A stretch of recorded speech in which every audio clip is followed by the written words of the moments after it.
Okay, we're getting into Moby Dick now. Moby Dick is something I'm actually technically an expert at. This is the Godward Podcast. I'm your host, Casey, and this is my favorite novel ever.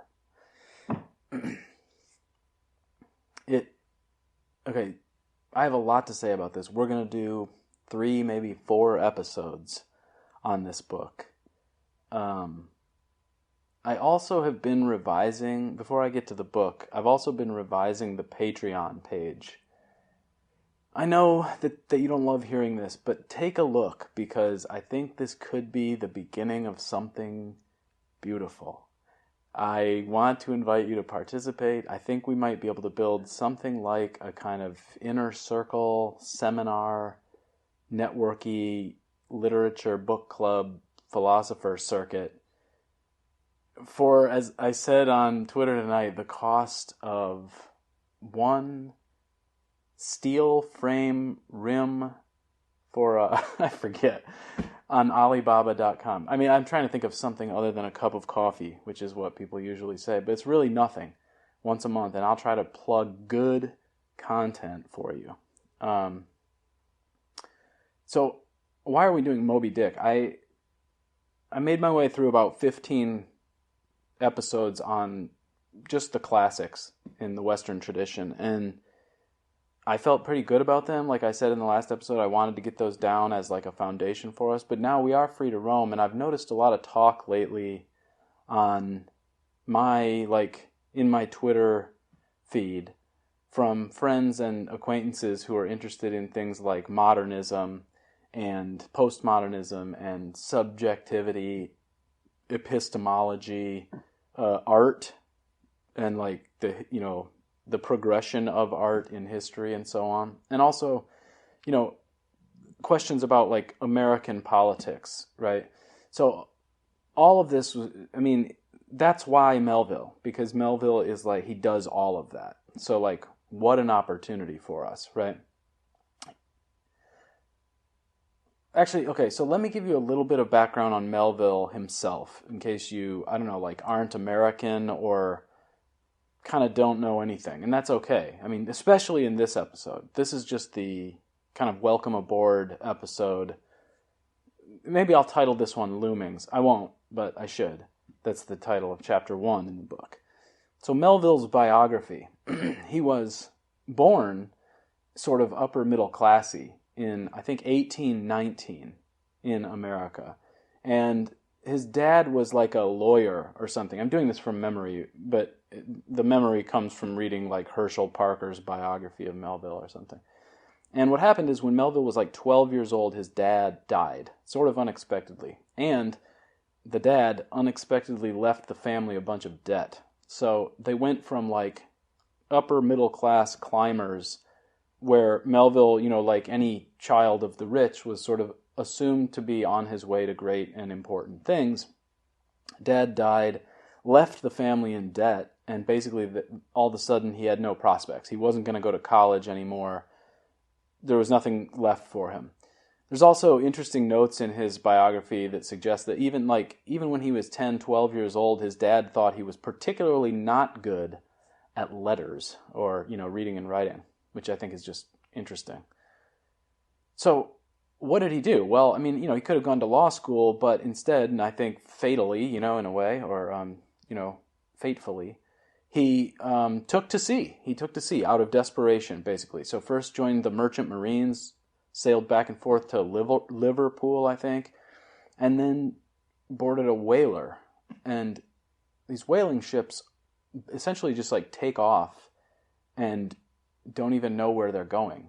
That's part of the fascination of this book, is just to read like about the whaling industry, which lasted, 150 years or so in New England primarily, where like Nantucket, I wish I could show you my other map up on the wall. I have a big map of, I have one like this of, can you see that? That's Charleston, but I have one like that for Nantucket because of Moby Dick. Like, Nantucket was the center of worldwide whaling, and it became a kind of culture, and you get to read about that, and it's fascinating. These guys would board a ship. They would be something like 30 men, and they would spend like sometimes 3-4 years, 4 years out at sea. I mean, only occasionally touching at some port in, South Africa or India or something. But basically, they don't come home until they have filled the barrels with the oil that comes from mostly the sperm whale's big forehead. So the spermaceti whale is mainly what they were chasing, although sometimes like right whales and others. Okay, so so what happens when you sail around the world when starting at age 19, right? In the year about, what would that be, 1838 or so, he starts. And he goes to all these far away, he goes to, through England, parts of Europe, and then he goes down around Cape Horn, Africa, eventually makes his way over past India, out beyond like Singapore, over toward like Japan, and then south down to the Marquesas Islands and stuff. I mean, and elsewhere. Like, he basically saw the whole world, returns back home to New England by the age of like 26, having seen everything.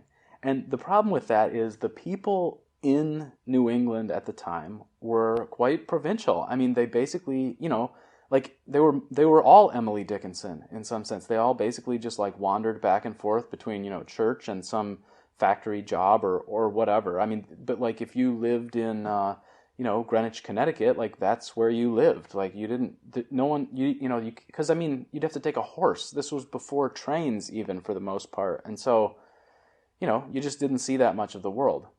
And so I guess the closest equivalent we have to this is probably the interruption of the internet into, my life, right? When I was born, like I grew up in a town where there wasn't even a single, ethnic food restaurant except for Tony's, the Italian grill, like that was it.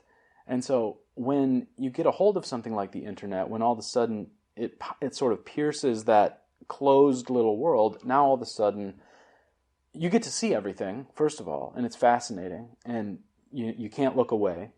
But of course it disorients you too, because you start to realize, and this is what happened to Melville, you got to be skeptical about the things that your family and your local church and your local educator and all those things told you, because now you're receiving a new and bigger education. Its claims on your imagination are undeniable, and so you can't turn away from it. And I think for the rest of his life, this experience of sailing around the world from 19 to 26 or something shaped how he thought about everything. And the central shape of that was something like skepticism. So this called into question all claims about gods, about justice, about politics, all of it. He's up for doubting any of it, including things like democracy, which nobody questions. Not to credential check you, but like I said, I do feel like expert in this, and I also feel like there's nobody I won't even fight. I'll fight anybody about Melville. Like if somebody wants to send this to Talia Lavin, who has her own Melville podcast, like I'm going to do weird things with Melville and say he's a conservative almost in some ways, or a reactionary in some ways. And, there's people who are going to disagree with that, but like I believe I'm right. I've read every word he's written, which means I've read, actually let's go through his books. So like his early success with Taipei and Omu, these are essentially autobiographical, sort of stylized autobiographical books about a young guy who sails around the world and sees, the cannibals, so to speak. These were huge successes, actually, in the mid-1840s, late 1840s, and, like bestsellers. And people couldn't get enough of it. And the reason they couldn't get enough of it was that they thought, like, wow, what a fantastic sci-fi book, basically, right? Like, that's the terms we would use for it. Like, what a fable. How did this guy dream this up? But it kind of pissed Melville off because he didn't dream it up. He essentially lived it, and it wasn't that stylized or romanticized. It was more or less true. And so his third book, this book called Mardi, was a book, his third sort of big one in 1848 was this book called Mardi. And it's like 700 pages long or something. It actually came in 2 volumes. And you can tell from his letters to his publisher that what he was trying to do here was like, okay, if they thought I was doing fantasy in those first 2 novels, let me show them fantasy. So this third one, it's like an explosion of imagination. Mardi is an amazing book. In some ways it's still underrated because people tend to think of it as like a dry run for Moby Dick. Now again, he wrote Moby Dick when he was 31 years old and wrote Mardi when he was like 28 or something. This is astonishing if you read it. Just for the vocabulary alone, it's mind-blowing. I mean, this guy has, I guess, only rivaled by Shakespeare, the kind of, what I don't have right now, right? The fluency and the like grace with language. It's amazing. And it's such a pleasure to read. The other thing is like people will always, I don't know how this book got this reputation as being like one of those books you don't want to mess with. Like when people talk about Faulkner or Ulysses or something, I'm like, yeah, those books they're really hard and they're kind of terrible actually, and they're not fun to read. Or reading Hegel or Kant. Like this stuff is, nobody can read that. Everybody can read Moby Dick. It comes in these short little 3-page chapters for the most part. It's narrated in the first person. I mean, yes, some of the words are big, but like you can usually context clue your way through to an understanding. And basically, like, I just can't think of a better education. Like I have some friends who are in their early 20s, and I honestly want to be like, seriously, you guys. I mean, I don't care. You've listened to this whole podcast. You're gonna keep listening. It's cool. Just read the summaries of, Aeschylus on Wikipedia. But you guys, buy this book and read it. I mean, I'm not kidding. Read it. Now, if you're 19, don't read it yet. Okay, you do have to wait until you're like 23, 24, till you've left the house a little bit, and then it's time to read it. I'll say more about maybe why that is later. By the time Melville wrote his follow-up to Moby Dick in 1852, just 1 year later with Pierre, the reviews he was getting were no longer these positive, glowing reviews like with Omu and Taipei. And Moby Dick got sort of mixed reviews, but nobody bought it. Because, I mean, look at it. It's huge. It's about a whale. Like, who cares? No one wanted to read this. It sold only like 3,000 copies during his lifetime. Amazing. But by the time of Pierre, because of the failure of Moby Dick, Melville was challenged by his publisher. They were like, look, we're not going to keep publishing your books if you don't sell books. He goes, promise, this next one is going to be a domestic novel. It's just going to be, people will love it. The story is about like some guy who falls in love with his sister and kills his dad and ends up suiciding or something. It's like, it's an unbelievable wild romp. Like, Pierre is amazing. And it features one of my favorite main characters because this guy is like, truth. I want truth and nothing else, and he's a madman. And the reviews basically were, I mean, literally, there is one review that's famous that says, Herman Melville crazy in 1852. And so his family thought he had lost his mind. The critics thought he had lost his mind. By the time he publishes Pierre, he's basically fallen off the map as a serious writer. And so he has, for the rest of his life, this kind of adversarial relationship with his audience, like I do with my idiot audience who won't read the books for themselves. It's just a joke. Anyway, okay, so now that's all I'm going to say about Melville for now. Oh, well, I should say, so he wrote a couple more novels, but again, badly reviewed. I mean, not even reviewed. By the time he gets to The Confidence Man in 1857, when he's 38 years old, The Confidence Man is a book that I cannot believe was written in 1857. It is more experimental, more like postmodern, more wild than anything else until like Borges or something like 80 years later. It's amazing that he wrote that. So it doesn't surprise me that no one understood it. Totally panned, and then he basically stopped writing novels at age 38. Took up writing this really abstruse, difficult poetry about the Civil War and other stuff, and then wrote one of the longest poems in the English language called Clarel, that's about a pilgrimage to Jerusalem. Again, not exactly bedside thriller. And then when he was 70 years old, he rattled off one more masterpiece in Billy Budd, which is awesome. It's a really great story. Only about 60 pages. You could read that one too if you're looking for something mind-blowing.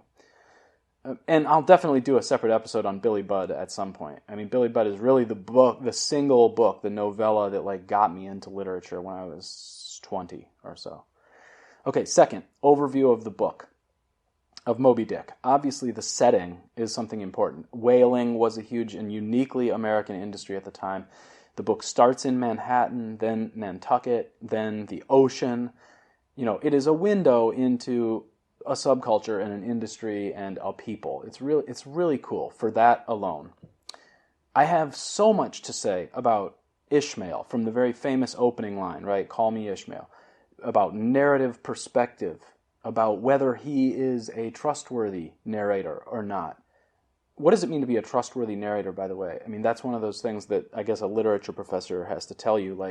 It means, do we believe everything that we read in this book? He's gonna make judgments about things, right? I mean, in some sense, you have to believe the basics because he's the only access point we have to the story.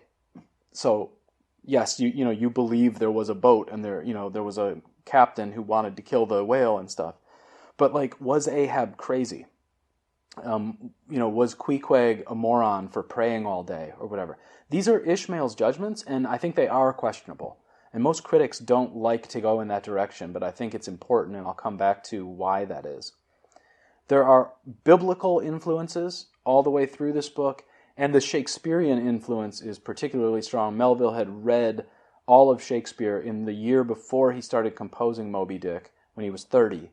And he said, it spurred him to a huge wave of creativity. And in fact, at times in this book, you can hear he almost falls into Shakespeare's iambic pentameter in some of the monologues. And the character, there are even chapters that take on a theatrical, there's stage directions and characters. I mean, it breaks the form a little bit at times. There are also allusions to Kant and Hume, Plotinus, Plato, Descartes. It's incredible. It is an incredible source as a starting point for learning the Western tradition. You start with Moby Dick and you read it until you understand all the things he refers to. And at that point, you have earned a PhD in truth at that point, right? Okay, then there are these interesting cetology chapters. Cetology is the word for the study of whaling.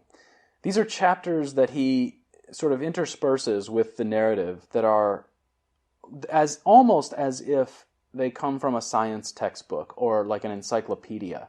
They have nothing to do with the narrative. It's just he's going to do a whole chapter on the shape of the whale's skull or something. Now, some people get bogged down in this. To me, they were fascinating from the first time I read the book because they interrupt the narrative in these really jarring and interesting ways. And so part of what's going on is Melville's experimenting with, the genre of a novel. Why would you include those? Well, the book is a total compendium. It wants to leave nothing out. It's a total genre buster of a book, okay? The main characters, there are basically 5 main characters. You can feel them evolve as the book grows. That is to say, it's very apparent that Melville himself didn't have a full plan for this book when he started writing it. He started writing it and discovered as he was writing what it was supposed to be about and who these characters were. They become more three-dimensional, more realistic psychologically as we go. So first, Ishmael, who narrates the story, who is himself probably a 25-year-old. He says he has been a teacher, but he basically, I'm thinking of the first page, that he's been a teacher, but now he's kind of depressed, and so he's taking to sea. So he's not married, doesn't have kids. I guess he could be older than that, but I always pictured him in his 20s, maybe 30s. So that's Ishmael. He's a consummate, Democrat. He's an American, open-minded, easygoing, all that stuff. That's Ishmael. Ahab, Captain Ahab, named after one of the bad biblical kings of the Old Testament. He is, I'm not going to say too much more about that. I'll come back to who Ahab is. I mean, it's not easy. People have the picture of Ahab from the movies and stuff in their head, and I think those pictures are generally oversimple and like biased in the direction of American democracy. That is to say, the people who, like, oftentimes people think of Ahab as being, a totalitarian, a Hitler-like figure. And, I mean, he can be interpreted that way, but I don't think that's all he is. And I think there's a lot more going on there. It's not an easy question to settle, like what Ahab is. And then there's Queequeg. Queequeg is the, cannibal, savage, person of color in the novel. He's from, I don't know, somewhere in the South Seas. He was, I think, a prince on his island, but somehow got, dragged into this service of the whaling thing. He's got tattoos all over his body. He quickly becomes Ishmael's best friend because he has this, like, kind of noble nature.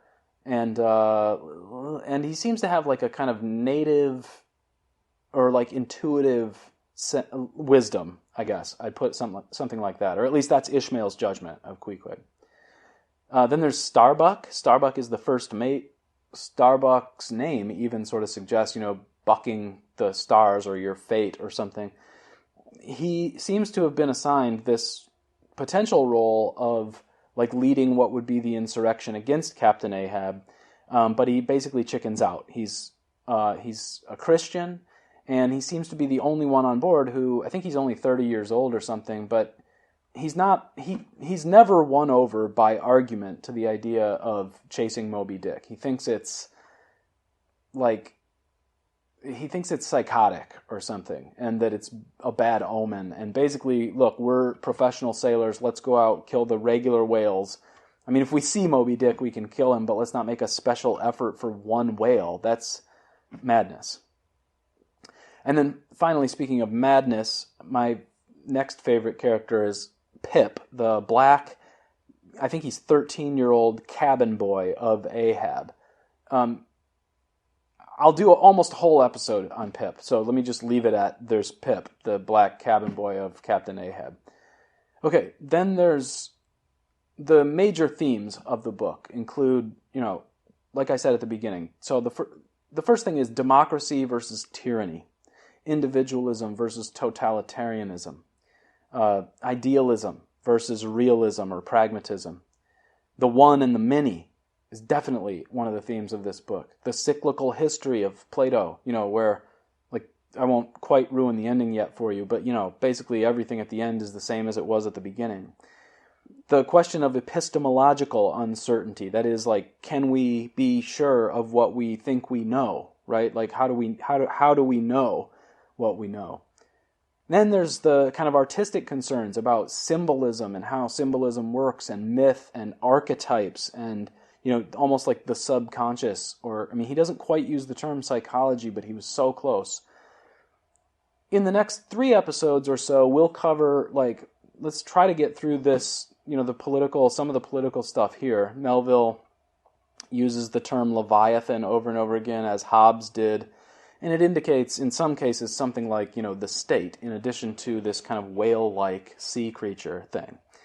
So it definitely has politics that seem relevant to me in 2020. If we are going to get into the political stuff, the first thing I want to say is this is not simple political advocacy. Melville, like Shakespeare, like Socrates, is a dialectician.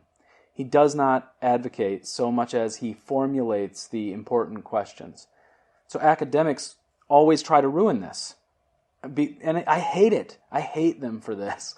They always try to ruin this, but even their propagandistic favoring of Ishmael the Democrat over and against, Ahab the fascist, even this can't stop a competent reader from recognizing that it is not, for Melville, a simple true or false question. It's not an either-or. You must approach Melville the way Bakhtin encouraged readers to approach Dostoevsky, with dialogical lenses. I'm telling you, Propagandizing leftist professors have tried to ruin this aspect of Melville, and if you believe what I'm saying here, the novel will feel infinitely more alive. If you don't believe me, believe Hubert Dreyfus here. Listen to him again. And that doesn't mean that any of them are true. Being true or not true just isn't the point. Being sacred, being something that is important to people in a way that I'll explain in a minute, is what makes them valuable, not that they get it right about the universe. There is no way to get it right about the universe. Later he'll say that Moby Dick has no face. That is, there's no right way to draw the way Moby Dick looks, because there's no way Moby Dick looks. But anybody who thinks there's one right answer to the world and our place in it is humorless, fanatical, dangerous, a philosopher, which he thinks is somebody who tries to think they've got the one right answer. So he says that he wants to be at home with every religion. Right. So there is not one answer to this. Melville is definitely concerned about politics, and he's very sophisticated in this way. No mere American Democrat himself. His 1848 novel, Mardi, went off on some huge political theory rabbit holes, and Melville was keeping up to date with the revolutions going on in Europe, even as he was able to conjure Plato's theory of cyclical history and regime change.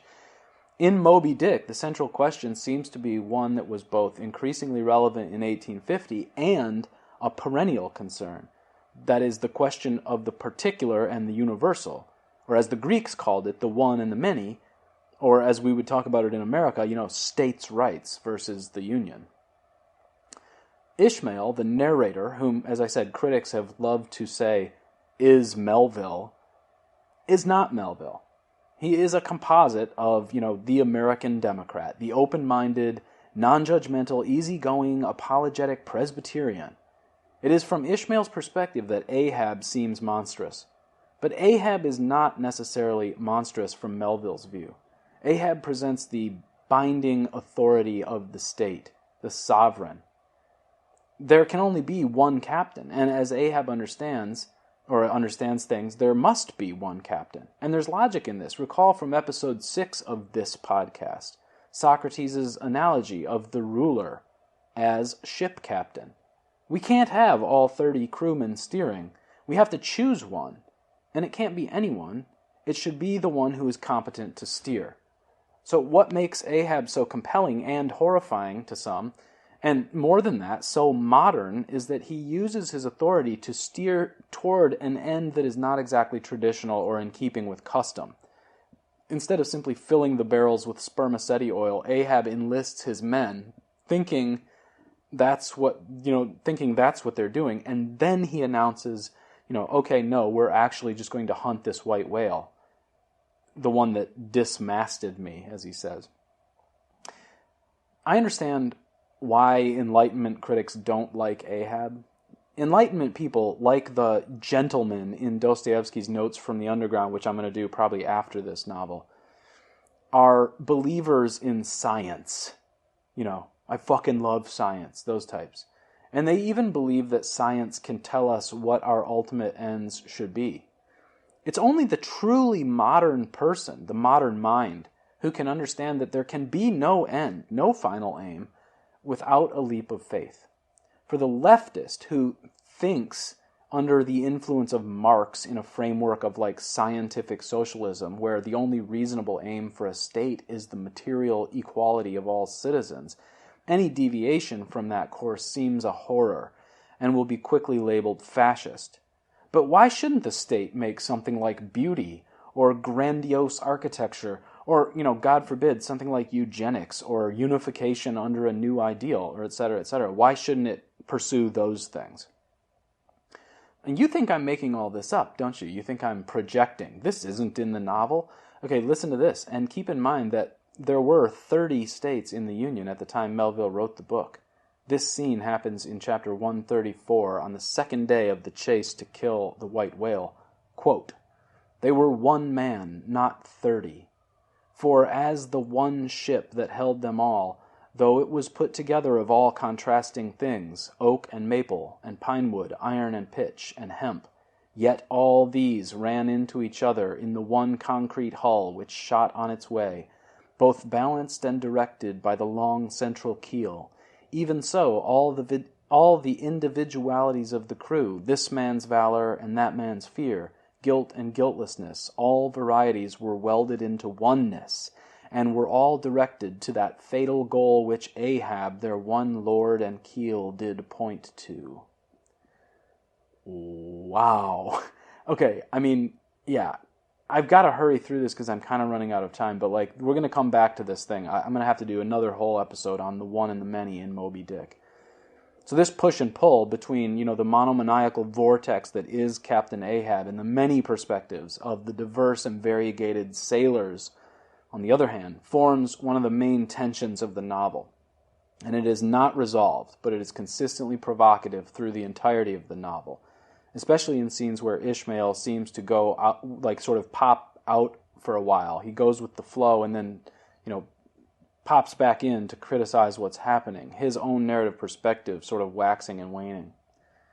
Now this whole thing, as an art project, is wicked from a pre-modern perspective. It is a dangerous book, because it is, well, actually, listen to Dreyfus on this. It's polytheistic, he's going to say. A wicked book and feel spotless as a lamb. Why it's a wicked book, you have to read the whole book to find out, but roughly, because it's totally anti-Christian, but it's anti any form of supreme being, any view or culture that thinks it's got an answer to the meaning of the universe. It's, from Melville's point of view, everything is interpretation all the way down, which from a Christian and Hawthorne-like point of view would be a wicked book. But he doesn't mind. In fact, he's sort of the next sentence says, I don't mind having written a book that's wicked from a Christian point of view. I'm a polytheist. He says, ineffable socialities are in me. I would sit down and dine with you and all the gods in old Rome's pantheon. It's polytheistic in the sense that it refuses to resolve for readers into a single perspective. There is an amazing, amazing description of a painting, actually, at the beginning of chapter 3 of Moby Dick, as they enter the Spouter Inn, which is the place where Ishmael's going to sleep for the first night. And there's a painting hanging on the wall. I want you to just listen to this clip first, and then I'll try to say something about it. But here's the clip. Entering that gable-ended Spouter Inn, you found yourself in a wide, low, straggling entry with old-fashioned wainscots, reminding one of the bulwarks of some condemned old craft. On one side hung a very large oil painting, so thoroughly besmoked and every way defaced that, in the unequal cross-lights by which you viewed it, it was only by diligent study and a series of systematic visits to it, and careful inquiry of the neighbors, that you could anyway arrive at an understanding of its purpose. Such unaccountable masses of shades and shadows that at first you almost thought some ambitious young artist in the time of the New England hags had endeavored to delineate chaos bewitched. But by dint of much and earnest contemplation and oft-repeated ponderings, and especially by throwing open the little window towards the back of the entry, you might at last come to the conclusion that such an idea, however wild, might not be altogether unwarranted. Yes. So there's this and I'm not lying. Google chapter 3 Moby Dick and read the next couple paragraphs. The description of this painting, I don't know how he did it. I mean, it sounds like he's describing one of Jackson Pollock's early paintings, where they're not quite totally abstract, but they're so abstract that it takes you need help seeing what's going on in these paintings. It is amazing as a description of art. And of course, it's hung on the wall in chapter 3 because that's what this book itself is. It's by earnest and repeated visits and by asking your friends what they perceive and so on, that eventually you come to the conclusion that, okay, as wild as this thing is, it's not altogether unwarranted, as he says. I've heard people call it literary impressionism. I know my friend Paul Talk won't like this, but it seems to me that something like Impressionism in painting was indeed inevitable in the second half of the 19th century. Listen to this little sort of definition clip. The cat was out of the bag, things started moving very quickly. Less than 10 years later, Claude Monet and his compatriots launched into Impressionism, concerning themselves not with the objects they see in the world, but how the light plays off them. Impressionism, in turn, starts a chain reaction of, well, reaction. The post-Impressionists begin to dispense with the effects of light and the reality of color, and paint according to subjective experience and emotional vision. Then the Fauvists take the arbitrariness of color to kaleidoscopic extremes in the first decade of the 20th century. I mean, just look at the transformation that's happened to painting in just 40 short years. So yeah, there's this new emphasis on subjectivity in the 19th century in the painting. And the form that it takes is that, like, I'm not just going to paint photorealistic stuff anymore, but, like, you know, I'm going to flavor it. I'm going to season it with, you know, my mood or whatever. And Melville's such a moody writer, and even Ishmael is this, like, kind of moody guy, you know, and Ahab's moods are famously sort of erratic or manic or something. So, well, what caused this? Like, you know,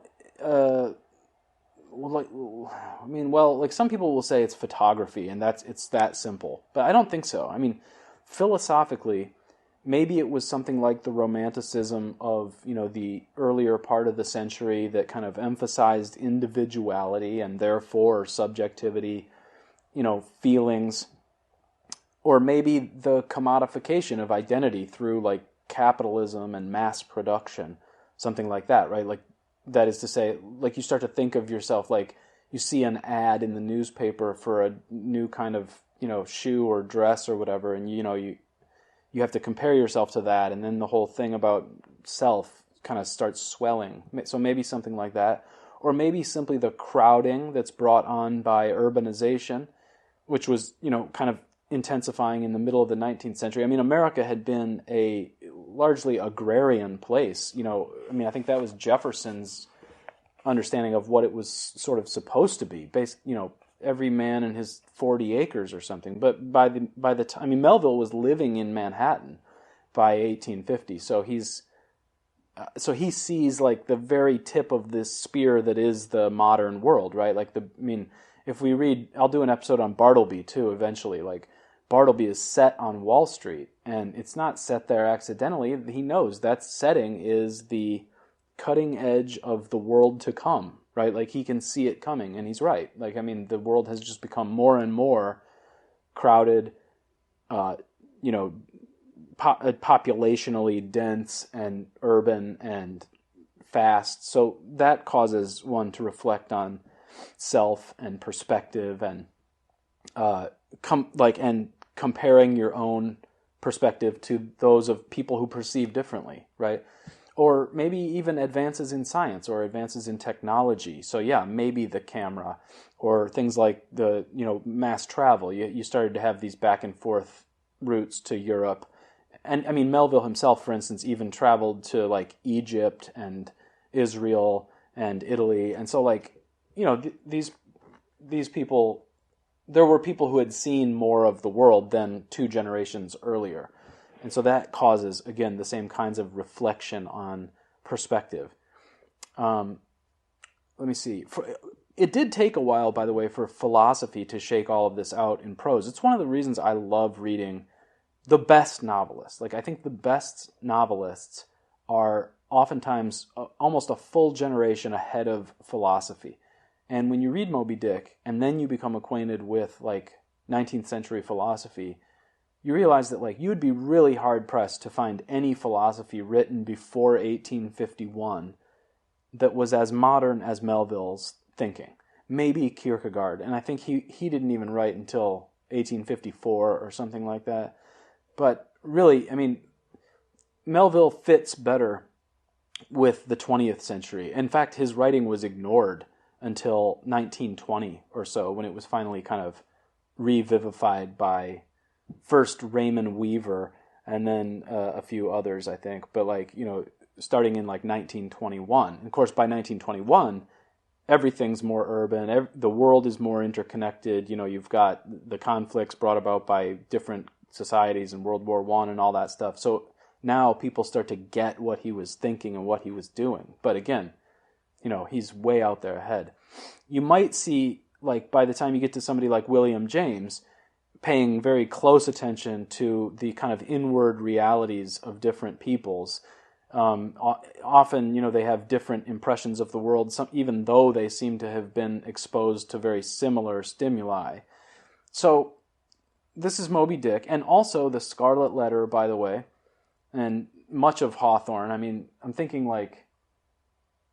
primarily Hawthorne and Melville, but you could also lump in there Poe, and to some extent Whitman and Dickinson and Emerson and Thoreau. It kind of spirals out. I mean, mainly Melville and Hawthorne embraced this epistemological wobble that is this question of what do we know and how can we trust what we know, and like, are my perceptions of the world accurate? Why is it that other people disagree with me when they see the same thing? Okay, these guys, these symbolists, these romantic symbolists, embraced that disorientation as like their very foundation. And so these texts are undecided, intentionally dialogical. By the way, if you are bored and it's late at night and you got nothing else to do, look up Mikhail Bakhtin, Bakhtin, on like Wikipedia and read about dialogical thinking.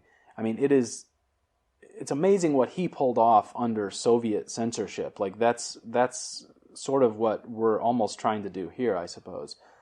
So anyone who says, Ishmael is the hero and Captain Ahab is basically Hitler is, in my opinion, simply not yet seeing the true grandeur of what is presented in the novel. In fact, Ishmael and Ahab are kind of a yin and yang set, and trying to side wholly with one or the other, usually Ishmael, is essentially a small-brained move, and it's like a politically propagandistic move, and I'm not into it. I've got to leave off here, and we haven't even touched the novel, really. So, I mean, just buckle in. Expect like at least 3 more episodes on Moby Dick. If anybody has read it and wants me to discuss anything in particular, hit me up at Godward16 at Twitter. I'll probably be blogging about it at godwardpodcast.wordpress.com. And like I said at the beginning, do me the favor of taking a look at the Patreon page. Maybe we can just get 8 of us together. I was reading about what Justin Murphy does, and he's like doing this seminar on Deleuze, and like that's not my thing. I know people are into that, but it's like, man, if he can get like however many people he's got in a seminar on Deleuze, it seems to me the great American novel, or like a course on Herman Melville. Like, couldn't I get 10 people to do that, and then we could have private chats and say whatever we want about it, and basically like we could write a book together and change the world. All right, the episode is over for now, but expect another one probably the weekend after Thanksgiving or so. All right, bye-bye.